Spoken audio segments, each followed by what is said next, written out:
الحمد لله نحمده ونستعينه ونستغفره ونؤمن به ونتوكل عليه ونعوذ بالله من شرور أنفسنا ومن سيئات أعمالنا من يهده الله فلا مضل له ومن يضلل فلا هادي له وأشهد أن لا إله إلا الله وحده لا شريك له ونشهد أن سيدنا وسندنا وشفيعنا وحبيبنا ومولانا محمدا عبده ورسوله صلى الله عليه وعلى آله وأصحابه وأزواجه وذرياته وبارك وسلم تسليما كثيرا كثيرا.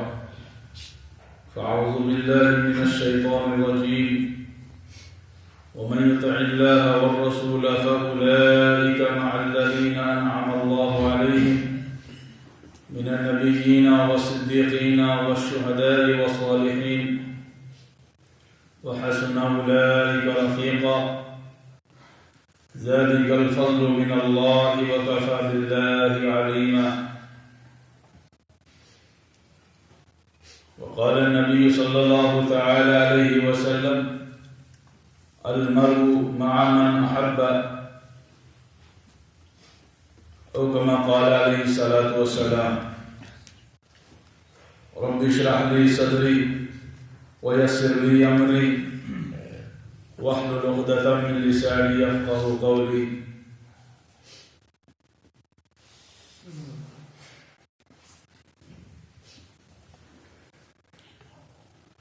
معزز و مکرم حاضرین، اللہ رب العالمین کا طریقہ یہ رہا ہے کہ جب اللہ تعالیٰ کسی فرد کو، کسی قوم کو نوازنا چاہتا ہے، انعام کرنا چاہتا ہے، اس انعام سے پہلے اللہ تعالیٰ حالات کو لاتا ہے، اللہ تعالیٰ آزمائشوں میں ڈالتا ہے، اللہ تعالیٰ امتحانات میں مبتلا کرتا ہے. یہ میں نہیں کہہ رہا ہوں، یہ قرآن پاک کہہ رہا ہے. وَإِذِ ابْتَلَىٰ إِبْرَاهِيمَ رَبُّهُ بِكَلِمَاتٍ فَأَتَمَّهُنَّ قَالَ إِنِّي جَاعِلُكَ لِلنَّاسِ إِمَامًا. وہ وقت یاد کرو جب اللہ رب العالمین نے ابراہیم علیہ السلام سے فرمایا میں تیرے کچھ امتحانات لینا چاہتا ہوں، تم کو آزمانا چاہتا ہوں، اور ان امتحانات میں کھرے اترے تو میں تمہیں لوگوں کا امام بناؤں گا. طرح طرح کی آزمائش، طرح طرح کے امتحانات ابراہیم علیہ السلام کے لیے گئے. تفصیل میں جانے کا موقع نہیں ہے. ابراہیم علیہ السلام ان امتحانات میں کامیاب ہوئے، اور آخر میں جب بیت اللہ کی تعمیر کر رہے تھے، بیت اللہ کی تعمیر مکمل ہوئی، اب اجرت لینے کا موقع تھا. ابراہیم علیہ السلام نے اللہ رب العالمین سے دعا کی کہ میں نہ دینار و درہم چاہتا ہوں، نہ دنیا کی کوئی کرسی اور کوئی عہدہ چاہتا ہوں. میں آپ سے ایک ہی سوال کرتا ہوں، ربنا وابعث فیہم رسولا منہم یتلو علیہم آیاتہ ویزکیہم ویعلمہم الکتاب والحکمہ. اے اللہ، میں آپ سے صرف ایک ہی انعام چاہتا ہوں، میں آپ سے ایک ایسا بے مثال حسین و جمیل ہیرا چاہتا ہوں جو آپ کے خزانے میں بھی ایک ہی ہے.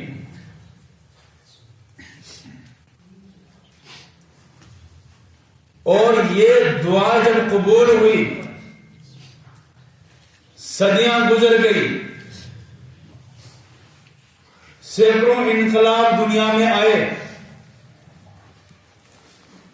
اور زمانہ گزرتے گزرتے ایک وقت آیا جب حضرت عبداللہ اور حضرت آمینہ کے گھر میں اس دعا کی قبولیت کا اظہار ہوا۔ جناب احمد مصطفیٰ حضرت محمد مصطفیٰ صلی اللہ علیہ وسلم کی اس دنیا میں آمد ہوئی، خوشیاں منائی، لوگوں نے،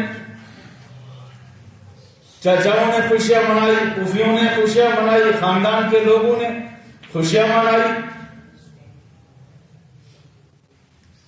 نام رکھنے کی باری آئی تو حضرت آمینہ نے احمد نام رکھا، اور عبد المطلب نے محمد نام رکھا۔ عبد المطلب سے پوچھا گیا کہ ہمارے خاندان میں ایسا نام آج تک کسی نے نہیں رکھا، آپ نے کیوں رکھا یہ نام؟ انہوں نے وجہ بیان کی کہ میں اپنے اس پوتے کا ایسا نام رکھوں گا کہ عرش والا عرش پر اس کی تعریف کرے گا اور مخلوق زمین میں اس کی تعریف کرے گی، اور آج تک روئے زمین پر ایسا کوئی انسان نہیں آیا جس کی دنیا میں اتنی زیادہ تعریف ہوئی ہو، اتنی زیادہ تعریف کی گئی ہو جتنے جناب رسول اکرم صلی اللہ علیہ وسلم کی تعریف کی۔ امام سیوطی رحمت اللہ علیہ نقل کرتے ہیں کہ عبد المطلب نے محمد نام کیوں رکھا، اس کی ایک اور وجہ ہے۔ کہا پیدائش سے پہلے عبد المطلب نے خواب دیکھا کہ ان کی پشت سے ایک زنجیر نکلی، اس زنجیر کا ایک سرا زمین میں ہے اور ایک سرا آسمان کے ساتھ لگا ہوا ہے، اس رسی کا ایک سرا مشرق میں ہے اور ایک مغرب میں ہے۔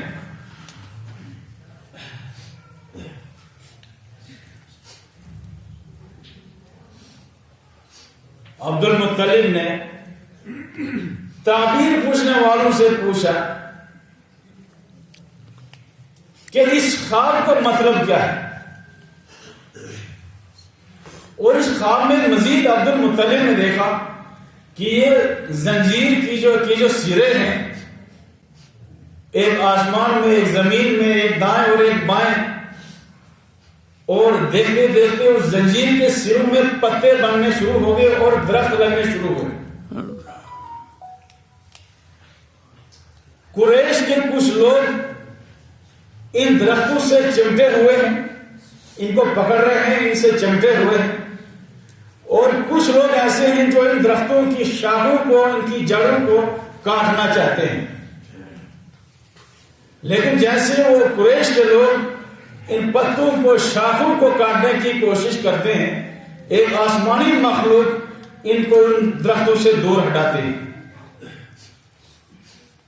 تو تعبیر بتانے والوں نے بتایا کہ آپ کے گھر میں ایک ایسا بچہ پیدا ہونے والا ہے جس کی وجہ سے مشرق اور مغرب روشن ہو، زمین و آسمان جس سے روشن ہوں گے، اور زمین و آسمان کی مخلوق اس بچے کی تعریف کرے گی۔ اس وجہ سے عبد المطلب نے حضرت رسول اکرم صلی اللہ علیہ وسلم کا نام محمد رکھا۔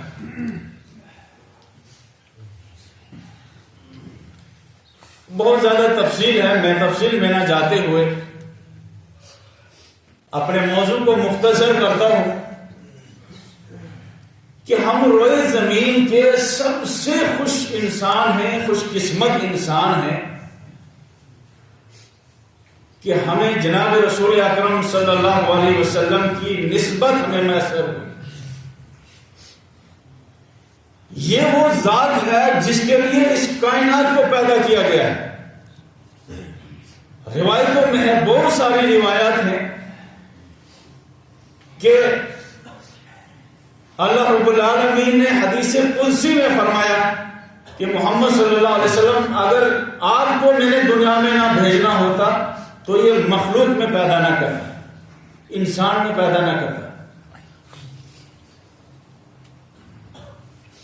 یہ دنیا ایک مہمان خانہ ہے، اس مہمان خانے کو سجایا گیا ہے پھولوں سے، خوشبوؤں سے، دریاؤں سے، پہاڑوں سے، درختوں سے، پتھروں سے، سورج سے، آسمان سے،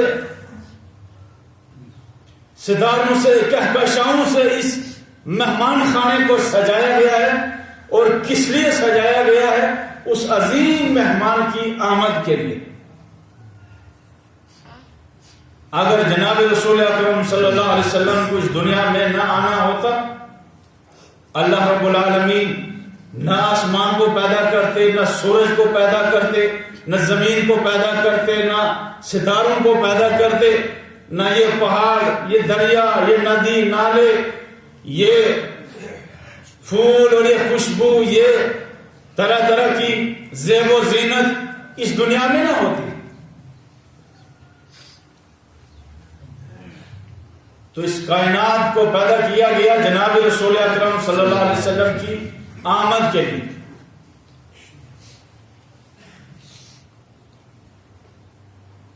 اس نسبت کو پانے کے لیے انبیاء علیہ الصلوۃ والسلام تڑپے، اللہ رب العالمین سے دعائیں کی، صحابہ کرام تڑپے، روئے، گھر بار کو چھوڑنا پڑا، بچوں کو یتیم کرنا پڑا، گھر بار لوٹانا پڑا، پھر جا کر ان کو رسول اکرم صلی اللہ علیہ وسلم کی یہ عظیم نسبت حاصل ہوئی۔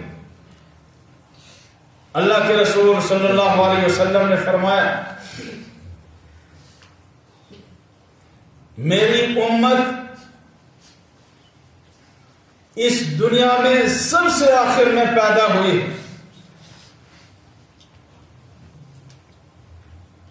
دوسری امتیں دنیا میں آئی، سب سے پہلے دنیا میں آئی، لیکن یہ امت مسلمہ پیدائش کے اعتبار سے، آمد کے اعتبار سے سب سے آخر میں آئی۔ لیکن رسول اکرم صلی اللہ علیہ وسلم نے فرمایا، قیامت کے دن میدان محشر میں جب امتوں کا حساب ہوگا، جب امتیں پریشان ہوں گی، سب سے پہلے جنت کا جو دروازہ کھلے گا میری امت کے لیے دروازہ کھلے گا، سب سے پہلی میری امت جنت میں داخل ہوگی۔ یہ عظمت، یہ مرتبہ ہمیں ملا صرف اور صرف جناب رسول اکرم صلی اللہ علیہ وسلم کی برکت سے۔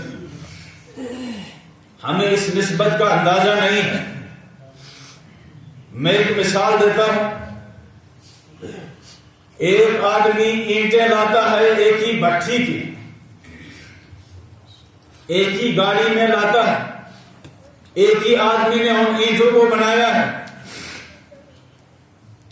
اور یہ اینٹیں جب یہاں پہنچتی ہیں، اسی بھٹی کی ایک اینٹ ہم بیت الخلا میں لگاتے ہیں اور اسی بھٹی کی دوسری اینٹ ہم مسجد کی دیواروں میں لگاتے ہیں، محراب میں لگاتے ہیں۔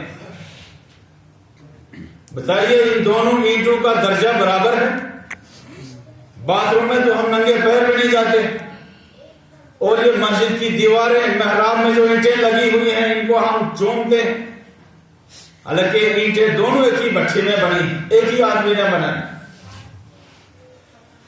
ہم دکان سے گتا خریدتے ہیں، ایک ہی کمپنی میں گتا بنا ہے، گتے کا ایک پیس ہم عام کتابوں کی جلد بناتے ہیں، کچھ دنوں کے بعد وہ جلد پھٹ جاتی ہے، اس کو ہم پھینک دیتے ہیں، اوپر سے جوتا لگا کر چلتے ہیں، اور اسی گتے کا ایک پیس ہم قرآن پاک کے ساتھ لگاتے ہیں، اس کی جلد بناتے ہیں۔ بتائیے دونوں جلدیں برابر ہیں؟ اس قرآن پاک کی جلد کو ہم چومتے ہیں، اس کو ماتھے سے لگاتے ہیں، لوگ اس کے ہاتھ پھیر کے برکت حاصل کرتے ہیں، اور دوسرا جو گتے کا ٹکڑا ہے اس کو ہم پیروں تلے رونتے ہیں۔ وجہ کیا ہے؟ اس اینٹ کی نسبت بیت الخلا کے ساتھ جڑ گئی، اس کی عظمت کم ہو گئی، اس کی قیمت کم ہو گئی۔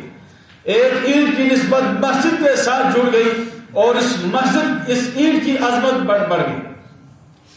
ایک گدے کی نسبت عام کتاب کے ساتھ جڑ گئی، اس کو پیروں تلے روند رہے ہیں، اور اسی گدے کا ایک ٹکڑا قرآن پاک کے ساتھ منسوب ہو گیا اور اس کو ہم ہونٹوں سے چوم رہے ہیں۔ وجہ کیا ہے؟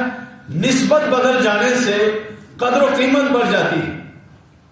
ہماری قدر و قیمت اس لیے بڑھ گئی کہ ہماری نسبت جناب رسول اکرم صلی اللہ علیہ وسلم کے ساتھ جڑ گئی۔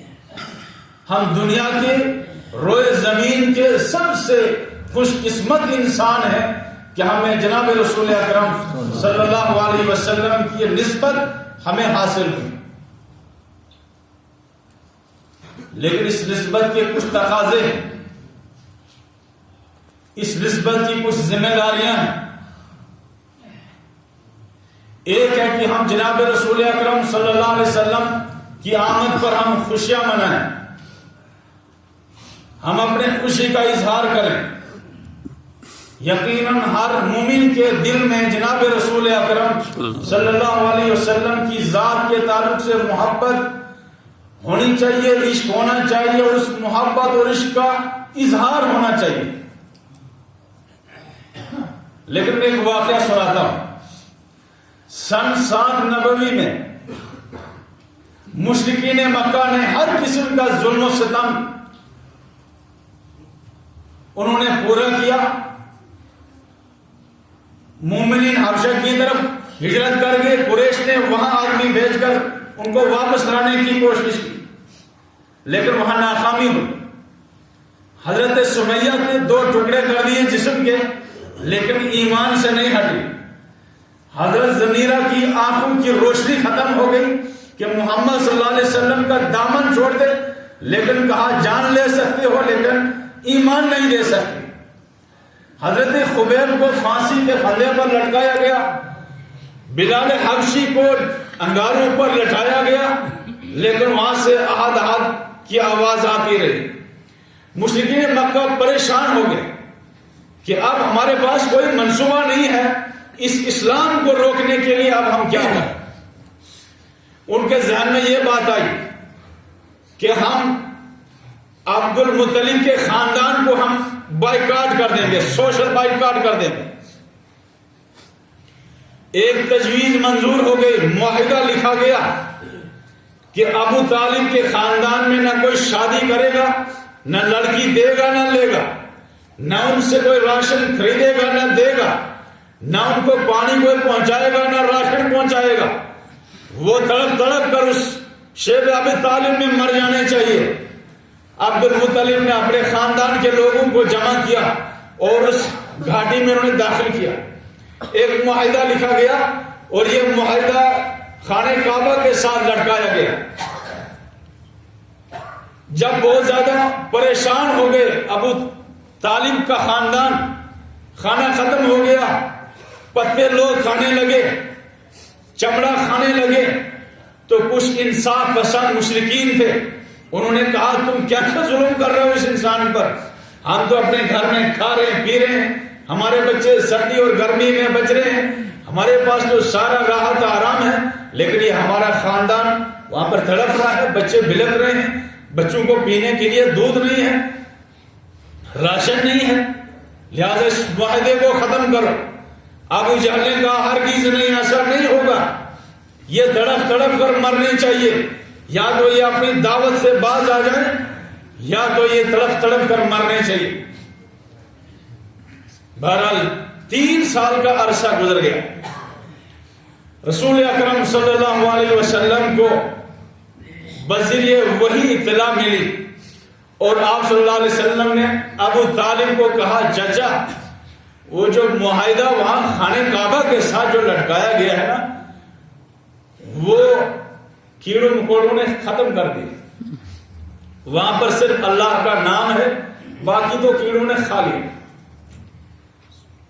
یہ بات جب عبد المطلب نے سنی، عبد المطلب نے مشرکین مکہ سے کہا اے مکہ کے سرداروں، میرا بھتیجا کبھی جھوٹ نہیں بولتا ہے، اس نے مجھے ایک بات بتائی ہے، آؤ آزماتے ہیں، اگر محمد کی بات سچی نکلے تو تم اس کی بات مان لینا، اور اگر محمد کی بات اگر غلط نکلے تو میں اس کو تمہارے حوالے کر دوں گا، جو مرضی وہ کرنا۔ کہا کیا بات ہے؟ میرا بھتیجا کہہ رہا ہے کہ اس معاہدے کو، اس کاغذ کو دیمک ختم کر گئی ہے، لیکن صرف اللہ کا نام اس میں باقی، حالانکہ 3 سال تک کسی نے اس کو کھولا نہیں، کسی نے ہاتھ تک نہیں لگایا۔ اتنا یقین تھا ابو طالب کو، اس نے کہا کہ مجھے اپنے بھتیجے کی بات پر پورے یقین ہے، آؤ اس کو کھولو۔ چنانچہ جب اس کو منگایا گیا، ساری وہ تحریر ختم تھی، صرف اللہ کا نام اس میں باقی تھا۔ ابو طالب نے ایک لمبا قصیدہ کہا،